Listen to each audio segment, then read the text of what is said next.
Joel പ്രവാചകന്റെ പുസ്തകത്തിൽ നിന്നുള്ള വായന 1-ാം അധ്യായം. കൃഷിനാശം. പെത്തുവേലിൻ്റെ മകൻ ജോയേലിന് കർത്താവിൽ നിന്ന് ലഭിച്ച അരുളപ്പാട്. വൃദ്ധരെ ശ്രവിക്കുവിൻ, ദേശവാസികളെ ചെവിക്കൊള്ളുവിൻ. നിങ്ങളുടെയോ നിങ്ങളുടെ പിതാക്കന്മാരുടെയോ കാലത്ത് ഇങ്ങനെയൊന്ന് സംഭവിച്ചിട്ടുണ്ടോ? ഇതേപ്പറ്റി നിങ്ങളുടെ മക്കളോട് പറയുവിൻ. അവർ തങ്ങളുടെ മക്കളോടും അവരുടെ മക്കൾ അടുത്ത തലമുറയോടും പറയട്ടെ. വീട്ടിൽ ശേഷിപ്പിച്ചത് വെട്ടുക്കിളി തിന്നു, വെട്ടുക്കിളി ശേഷിപ്പിച്ചത് പച്ചക്കുതിര തിന്നു, പച്ചക്കുതിര ശേഷിപ്പിച്ചത് കമ്പിളിപ്പുഴു തിന്നു. മദ്യപന്മാരെ, ഉണർന്നു വിലപിക്കുവിൻ, വീഞ്ഞു കുടിക്കുന്നവരെ നെടുവീർപ്പിടുവിൻ. മധുരിക്കുന്ന വീഞ്ഞ് നിങ്ങളുടെ അധരങ്ങളിൽ നിന്ന് തട്ടിമാറ്റിയിരിക്കുന്നു. അതിശക്തവും സംഖ്യാതീതവുമായ ഒരു ജനത എൻ്റെ ദേശത്തിനെതിരെ വന്നിരിക്കുന്നു. അതിൻ്റെ പല്ല് സിംഹത്തിൻ്റേതുപോലെയും ദംഷ്ട്രകൾ സിംഹിയുടേതുപോലെയുമാണ്. അത് എൻ്റെ മുന്തിരിച്ചെടികളെ നശിപ്പിച്ചു, അത്തിവൃക്ഷങ്ങളെ ഒടിച്ചു തകർത്തു. അതിൻ്റെ തൊലി ഉരിഞ്ഞ് ശാഖകൾ വെളുപ്പിച്ചു. തൻ്റെ യൗവനത്തിലെ ഭർത്താവിനെ ചൊല്ലി ചാക്കൊടുത്ത് വിലപിക്കുന്ന കന്യകയെപ്പോലെ പ്രലപിക്കുവിൻ. ധാന്യബലിയും പാനീയബലിയും കർത്താവിൻ്റെ ഭവനത്തിൽ നിന്ന് നീക്കം ചെയ്യപ്പെട്ടിരിക്കുന്നു. കർത്താവിൻ്റെ ശുശ്രൂഷകരായ പുരോഹിതന്മാർ വിലപിക്കുന്നു. വയലുകൾ ശൂന്യമാക്കപ്പെട്ടിരിക്കുന്നു. ഭൂമി വിലപിക്കുന്നു. ധാന്യം നശിച്ചു, വീഞ്ഞ് ഇല്ലാതായി, എണ്ണ വറ്റിപ്പോയി. നിലമുഴുന്നവരെ പരിഭ്രമിക്കുവിൻ, മുന്തിരിത്തോട്ടക്കാരെ പ്രലപിക്കുവിൻ. ഗോതമ്പിനെയും ബാർലിയെയും ചൊല്ലിത്തന്നെ. കാരണം വയലിലെ വിളവുകൾ നശിച്ചിരിക്കുന്നു. മുന്തിരിവള്ളിയും അത്തിവൃക്ഷവും വാടിപ്പോകുന്നു. മാതളവും ഈന്തപ്പനയും ആപ്പിളും ഉൾപ്പെടെ വയലിലെ എല്ലാ വൃക്ഷങ്ങളും ഉണങ്ങിപ്പോയിരിക്കുന്നു. മനുഷ്യമക്കളിൽ നിന്ന് ആനന്ദം പോയി മറഞ്ഞു. അനുതപിക്കുവിൻ, പുരോഹിതന്മാരെ, ചാക്കൊടുത്ത് വിലപിക്കുവിൻ. ബലിപീഠ ശുശ്രൂഷകരെ വിലപിക്കുവിൻ. എൻ്റെ ദൈവത്തിൻ്റെ സേവകരെ, അകത്തു ചെന്ന് ചാക്കൊടുത്ത് രാത്രി കഴിക്കുവിൻ. ധാന്യബലിയും പാനീയബലിയും നിങ്ങളുടെ ദൈവത്തിൻ്റെ ആലയത്തിൽ അർപ്പിക്കപ്പെടുന്നില്ല. ഉപവാസം പ്രഖ്യാപിക്കുകയും മഹാസഭ വിളിച്ചുകൂട്ടുകയും ചെയ്യുവിൻ. ശ്രേഷ്ഠന്മാരെയും ദേശവാസികളെയും നിങ്ങളുടെ ദൈവമായ കർത്താവിൻ്റെ ആലയത്തിൽ ഒരുമിച്ച് കൂട്ടുവിൻ. കർത്താവിനോട് പ്രാർത്ഥിക്കുവിൻ. കർത്താവിൻ്റെ ദിനം സമീപിച്ചിരിക്കുന്നു. ആ ദിനം, കഷ്ടം! സർവശക്തനിൽ നിന്നുള്ള സംഹാരമായി അത് വരുന്നു. നമ്മുടെ കൺമുൻപിൽ നിന്ന് ഭക്ഷണവും നമ്മുടെ ദൈവത്തിൻ്റെ ആലയത്തിൽ നിന്ന് ആഹ്ലാദ തിമിർപ്പും അപ്രത്യക്ഷമായിരിക്കുന്നു. വിത്ത് കട്ടകൾക്കിടയിൽ അമർന്നു പോയിരിക്കുന്നു. സംഭരണശാലകളും പത്തായങ്ങളും ശൂന്യമായിരിക്കുന്നു. ധാന്യമില്ലാതായിരിക്കുന്നു. മൃഗങ്ങൾ ഞരങ്ങുന്നു. മേച്ചിൽ സ്ഥലമില്ലാതെ കന്നുകാലികൾ വലയുന്നു. ആട്ടിൻപറ്റങ്ങൾ നശിക്കുന്നു. കർത്താവെ, ഞാൻ അങ്ങയോട് നിലവിളിക്കുന്നു. വിജനപ്രദേശങ്ങളിലെ പുൽപ്പുറങ്ങളെ അഗ്നി വിഴുങ്ങിയിരിക്കുന്നു.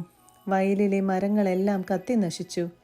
വനാന്തരങ്ങളിലെ അരുവികൾ വറ്റിപ്പോവുകയും പുൽപ്പുറങ്ങൾ അഗ്നിക്കിരയാവുകയും ചെയ്തതിനാൽ വന്യമൃഗങ്ങളും അവിടുത്തെ നോക്കി കേഴുന്നു. 2-ാം അധ്യായം. കർത്താവിൻ്റെ ദിനം. സിയോനിൽ കാഹളമൂതുവിൻ, എൻ്റെ വിശുദ്ധഗിരിയിൽ പെരുമ്പറ മുഴക്കുവിൻ. ദേശവാസികൾ സംഭ്രാന്തരാകട്ടെ. കർത്താവിൻ്റെ ദിനം ആഗതമായിരിക്കുന്നു, അത്യാസന്നമായിരിക്കുന്നു. അത് അന്ധകാരത്തിൻ്റെയും മനത്തകർച്ചയുടെയും ദിനമാണ്, കാർമേഘങ്ങളുടെയും കൂരിരുട്ടിൻ്റെയും ദിനം. ശക്തിയും പ്രതാപവുമുള്ള ഒരു ജനതതി അന്ധകാരം പോലെ പർവ്വതങ്ങളിൽ വ്യാപിച്ചിരിക്കുന്നു. ഇതുപോലൊന്ന് ഇതിനു മുൻപ് ഉണ്ടായിട്ടില്ല, തലമുറകളോളം ഇനി ഉണ്ടാവുകയുമില്ല. അവർക്കു മുന്നിൽ വിഴുങ്ങുന്ന തീ, പിന്നിൽ ആളുന്ന തീ. അവർക്കു മുന്നിൽ ദേശം ഏദൻ തോട്ടം പോലെ, പിന്നിൽ മരുഭൂമി പോലെയും. അവരുടെ ആക്രമണത്തിൽ നിന്ന് ഒന്നും രക്ഷപ്പെടുന്നില്ല. കുതിരകളെ പോലെ അവർ വരുന്നു, പടക്കുതിരകളെ പോലെ അവർ പായുന്നു. രഥങ്ങളുടെ ഇരമ്പലെന്ന് തോന്നുമാറ് അവർ മലമുകളിൽ കുതിച്ചു ചാടുന്നു. വൈക്കോലിന് തീ പിടിക്കുമ്പോഴുണ്ടാകുന്ന കിരുകിര ശബ്ദം പോലെയും ശക്തമായ സൈന്യം മുന്നേറുമ്പോഴുള്ള ആരവം പോലെയും തന്നെ. അവരുടെ മുൻപിൽ ജനതകൾ ഭയവിഹ്വലരാകുന്നു. എല്ലാവരുടെയും മുഖം വിളറുന്നു. യുദ്ധവീരരെ പോലെ അവർ പാഞ്ഞെടുക്കുന്നു. പടയാളികളെ പോലെ മതിലുകൾ കയറുന്നു. നിര തെറ്റാതെ ഓരോരുത്തരും താന്താങ്ങളുടെ മാർഗത്തിൽ അടിവച്ചു നീങ്ങുന്നു. പരസ്പരം ഉന്തി മാറ്റാതെ അവരവരുടെ പാതയിൽ ചരിക്കുന്നു. ശത്രുവിൻ്റെ ആയുധങ്ങൾക്കിടയിലൂടെ അവർ കുതിച്ചു നീങ്ങി. ആർക്കും അവരെ തടയാനായില്ല. അവർ നഗരത്തിന്മേൽ ചാടി വീഴുന്നു, മതിലുകളിൽ ഓടി നടക്കുന്നു. കള്ളനെ പോലെ ജാലകങ്ങളിലൂടെ വീട്ടിനുള്ളിൽ കടക്കുന്നു. അവരുടെ മുൻപിൽ ഭൂമി കുലുങ്ങുന്നു, ആകാശം വിറകൊള്ളുന്നു, സൂര്യചന്ദ്രന്മാർ ഇരുണ്ടുപോകുന്നു, നക്ഷത്രങ്ങൾ തങ്ങളുടെ പ്രകാശം മറച്ചു കളയുന്നു. തൻ്റെ സൈന്യത്തിൻ്റെ മുൻപിൽ കർത്താവിൻ്റെ ശബ്ദം മുഴങ്ങുന്നു. അവിടുത്തെ സൈന്യം വളരെ വലുതാണ്. അവിടുത്തെ ആജ്ഞ നടപ്പിലാക്കുന്നവൻ ശക്തനാണ്. കർത്താവിൻ്റെ ദിനം മഹത്തും അത്യന്തം ഭയാനകവുമാണ്. ആർക്ക് അതിനെ അതിജീവിക്കാനാവും? പശ്ചാത്തപിക്കുവിൻ. കർത്താവ് അരുളി ചെയ്യുന്നു, ഇപ്പോഴെങ്കിലും ഉപവാസത്തോടും വിലാപത്തോടും നെടുവീർപ്പോടും കൂടെ നിങ്ങൾ പൂർണ്ണ ഹൃദയത്തോടെ എൻ്റെ അടുക്കലേക്ക് തിരിച്ചു വരുവിൻ. നിങ്ങളുടെ ഹൃദയമാണ്, വസ്ത്രമല്ല കീറേണ്ടത്. നിങ്ങളുടെ ദൈവമായ കർത്താവിങ്കലേക്ക് മടങ്ങുവിൻ. എന്തെന്നാൽ അവിടുന്ന് ഉദാരമതിയും കാരുണ്യവാനും ക്ഷമാശീലനും സ്നേഹസമ്പന്നനുമാണ്. ശിക്ഷ പിൻവലിക്കാൻ സദാ സന്നദ്ധനുമാണ് അവിടുന്ന്. നിങ്ങളുടെ ദൈവമായ കർത്താവ് മനസ്സുമാറ്റി ശിക്ഷ പിൻവലിച്ച് തനിക്ക് ധാന്യബലിയും പാനീയബലിയും അർപ്പിക്കാനുള്ള അനുഗ്രഹം തരുകയില്ലെന്ന് ആരറിഞ്ഞു? സിയോനിൽ കാഹളം മുഴക്കുവിൻ, ഉപവാസം പ്രഖ്യാപിക്കുവിൻ, മഹാസഭ വിളിച്ചുകൂട്ടുവിൻ, ജനത്തെ ഒരുമിച്ച് കൂട്ടുവിൻ, സമൂഹത്തെ വിശുദ്ധീകരിക്കുവിൻ, ശ്രേഷ്ഠന്മാരെ വിളിച്ചുകൂട്ടുവിൻ, കുട്ടികളെയും മുല കുടിക്കുന്ന ശിശുക്കളെയും ഒന്നിച്ചു കൂട്ടുവിൻ. മണവാളൻ തൻ്റെ മണവറയും മണവാട്ടി തൻ്റെ ഉറക്കറയും വിട്ട് പുറത്തു വരട്ടെ. കർത്താവിൻ്റെ ശുശ്രൂഷകരായ പുരോഹിതന്മാർ പൂമുഖത്തിനും ബലിപീഠത്തിനും മധ്യേ നിന്ന് കരഞ്ഞുകൊണ്ട് പ്രാർത്ഥിക്കട്ടെ. കർത്താവെ, അങ്ങയുടെ ജനത്തെ ശിക്ഷിക്കരുതേ. ജനതകളുടെ ഇടയിൽ പഴമൊഴിയും പരിഹാസപാത്രവുമാകാതെ അങ്ങയുടെ അവകാശത്തെ സംരക്ഷിക്കണമേ. എവിടെയാണ് അവരുടെ ദൈവമെന്ന് ജനതകൾ ചോദിക്കാൻ ഇടവരുന്നത് എന്തിന്? കർത്താവിൻ്റെ കാരുണ്യം. അപ്പോൾ കർത്താവ് തൻ്റെ ദേശത്തെ പ്രതി അസഹിഷ്ണുവാകുകയും തൻ്റെ ജനത്തോട് കാരുണ്യം കാണിക്കുകയും ചെയ്തു. കർത്താവ് തൻ്റെ ജനത്തിന് ഉത്തരമരുളി, ഇതാ ഞാൻ നിങ്ങൾക്ക് ധാന്യവും വീഞ്ഞും എണ്ണയും തരുന്നു. നിങ്ങൾ സംതൃപ്തരാകും. ജനതകളുടെ ഇടയിൽ ഇനി നിങ്ങളെ ഞാൻ പരിഹാസപാത്രം ആക്കുകയില്ല. വടക്കു നിന്നുള്ള ശത്രുവിനെ ഞാൻ നിങ്ങളുടെ അടുത്തു നിന്ന് ആട്ടിപ്പായിക്കും. വരണ്ടു വിജനമായ ദേശത്തേക്ക് അവനെ ഞാൻ തുരത്തും. അവൻ്റെ സൈന്യത്തിൻ്റെ മുൻനിരയെ കിഴക്കൻ കടലിലും പിൻനിരയെ പടിഞ്ഞാറൻ കടലിലും ആഴ്ത്തും. തൻ്റെ ഗർവ്വ നിറഞ്ഞ ചെയ്തികൾ നിമിത്തം അവൻ ദുർഗന്ധം വമിക്കും. ദേശമേ, ഭയപ്പെടേണ്ട, ആഹ്ലാദിച്ചാനന്ദിക്കുക. കർത്താവ് വൻകാര്യങ്ങൾ ചെയ്തിരിക്കുന്നു. വയലിലെ മൃഗങ്ങളെ പേടിക്കേണ്ട. മേച്ചിൽപ്പുറങ്ങൾ പച്ച പിടിച്ചിരിക്കുന്നു. വൃക്ഷങ്ങൾ ഫലം ചൂടുന്നു. അത്തിമരവും മുന്തിരിവള്ളിയും ഫലങ്ങൾ സമൃദ്ധമായി നൽകുന്നു. സിയോൻ മക്കളെ, ആനന്ദിക്കുവിൻ.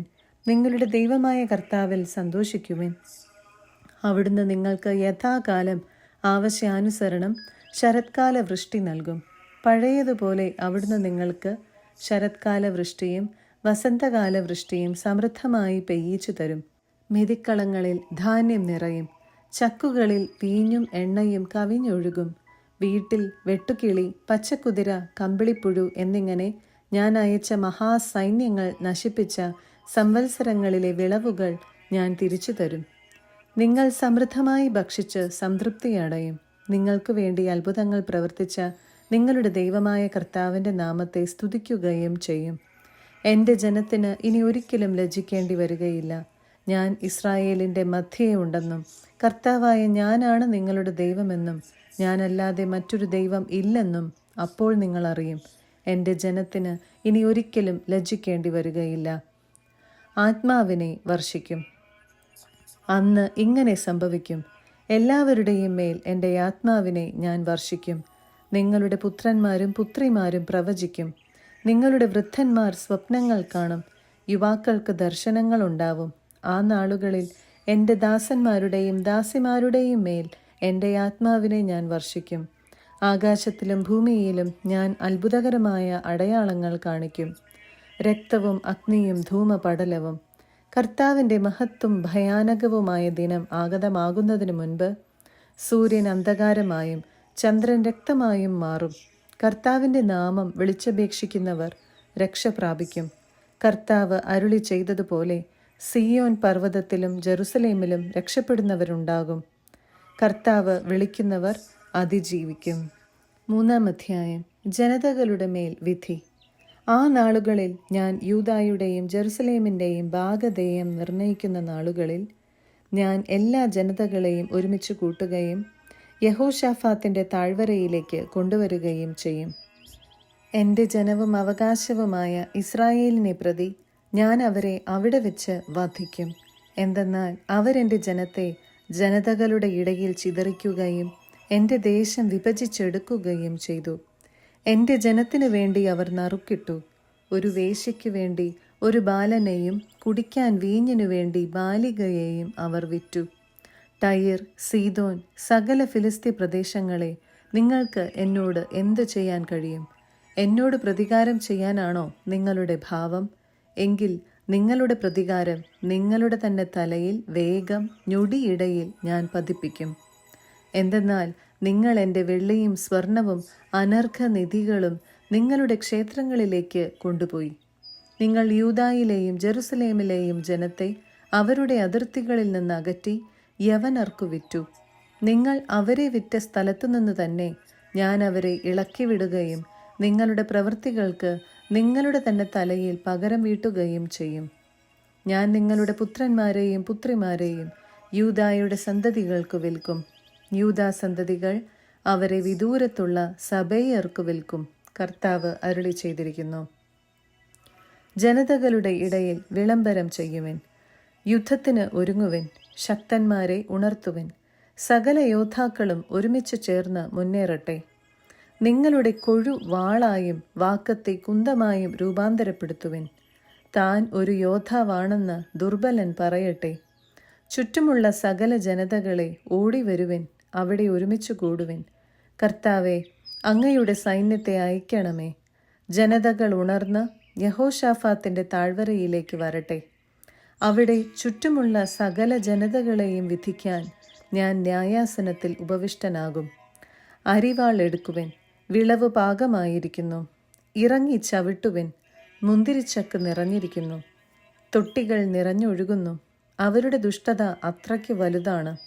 വിധിയുടെ താഴ്വരയിൽ അതാ ജനസഞ്ചയം. വിധിയുടെ താഴ്വരയിൽ കർത്താവിൻ്റെ ദിനം അടുത്തിരിക്കുന്നു. സൂര്യനും ചന്ദ്രനും ഇരുണ്ടുപോകുന്നു. നക്ഷത്രങ്ങൾ തങ്ങളുടെ പ്രകാശം മറച്ചുവെക്കുന്നു. ഇസ്രായേലിന് അനുഗ്രഹം. കർത്താവ് സിയോനിൽ നിന്ന് ഗർജിക്കുന്നു. ജെറുസലേമിൽ നിന്ന് അവിടുത്തെ ശബ്ദം മുഴങ്ങുന്നു. ആകാശവും ഭൂമിയും പ്രകമ്പനം കൊള്ളുന്നു. എന്നാൽ കർത്താവ് തൻ്റെ ജനത്തിന് അഭയമാണ്, ഇസ്രായേൽ ജനത്തിന് ശക്തിദുർഗം. എൻ്റെ വിശുദ്ധ പർവ്വതമായ സിയോനിൽ വസിക്കുന്ന നിങ്ങളുടെ ദൈവമായ കർത്താവാണ് ഞാൻ എന്ന് നിങ്ങൾ അറിയും. ജെറുസലേം വിശുദ്ധമായിരിക്കും. അന്യർ ഇനി ഒരിക്കലും അതിലൂടെ കടന്നു പോകുകയില്ല. അന്ന് പർവ്വതങ്ങളിൽ നിന്ന് മധുര വീഞ്ഞ് ഇറ്റുവീഴും. കുന്നുകളിൽ നിന്ന് പാലൊഴുകും. യൂദായിലെ അരുവികളിൽ ജലം നിറയും. കർത്താവിൻ്റെ ആലയത്തിൽ നിന്ന് ഒരു നീരുറവ പുറപ്പെട്ട് ശിത്തിം താഴ്വരയെ നനയ്ക്കും. യൂദായിലെ ജനത്തോട് അക്രമം പ്രവർത്തിക്കുകയും അവരുടെ ദേശത്ത് വെച്ച് നിഷ്കളങ്ക രക്തം ചിന്തുകയും ചെയ്തതുകൊണ്ട് ഈജിപ്ത് ശൂന്യമാവുകയും ഏദോം നിർജ്ജന ഭൂമിയാവുകയും ചെയ്യും. എന്നാൽ യൂദായും ജെറുസലേമും തലമുറകളോളം അധിവസിക്കപ്പെടും. അവരുടെ രക്തത്തിന് ഞാൻ പ്രതികാരം ചെയ്യും. കുറ്റവാളികളെ ഞാൻ വെറുതെ വിടുകയില്ല. കർത്താവ് സിയോനിൽ വസിക്കുന്നു.